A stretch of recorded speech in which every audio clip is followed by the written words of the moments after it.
السلام علیکم ورحمۃ اللہ وبرکاتہ۔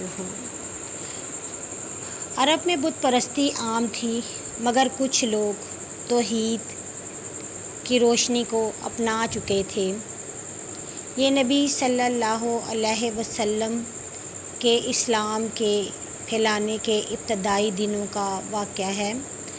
زید بن اکرم نوفیل حضرت عمر کے چچا زاد بھائی تھے۔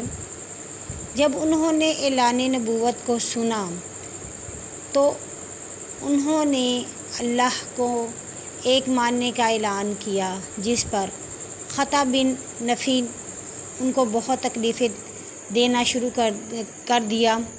مکہ میں داخل نہیں ہونے دیتا تھا، لیکن آپ توحید پر ڈٹے رہے اور کہتے رہے کہ کیا میں ایک رب کی اطاعت نہ کروں؟ میں 1000 بتوں لات منات سے تنگ آ چکا ہوں۔ میں صرف اپنے اللہ کی عبادت کروں گا جس نے مجھے بصیرت والا بنایا ہے۔ جب لوگوں نے آپ کو بہت زیادہ تنگ کیا تو آپ شام کی طرف چلے گئے۔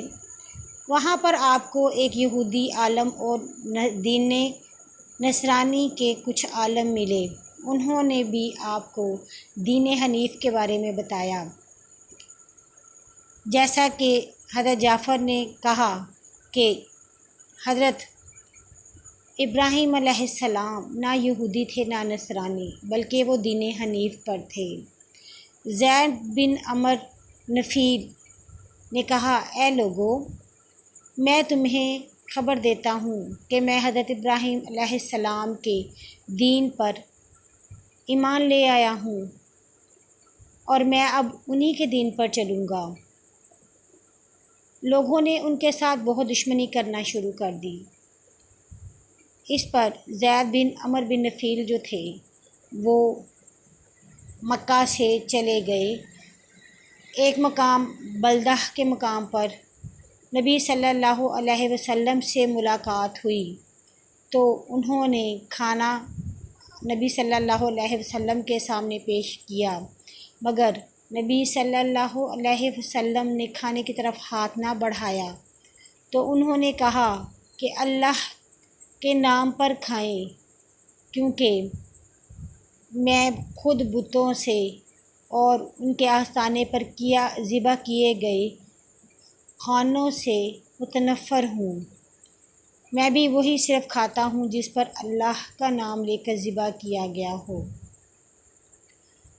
اسماء بنت ابو بکر، زید بن عمر بن نوفل، یہ تمام لوگ ایک ہی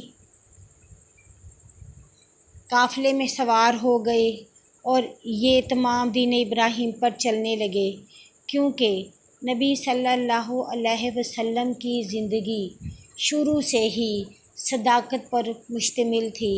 حضرت محمد صلی اللہ علیہ وسلم اپنے چچا حضرت ابو طالب کے ساتھ بہت مرتبہ تجارت کے لیے مختلف ملکوں کا سفر کرتے تھے اور آپ تجارت میں بہت مشہور تھے۔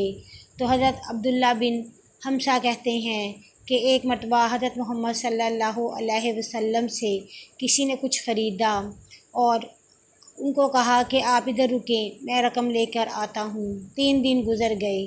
جب اس آدمی کو یہ یاد آیا، جب وہ ادھر سے گزرا تو اسے یاد آیا کہ اوہو، میں نے تو حضرت محمد صلی اللہ علیہ وسلم سے وعدہ کیا تھا۔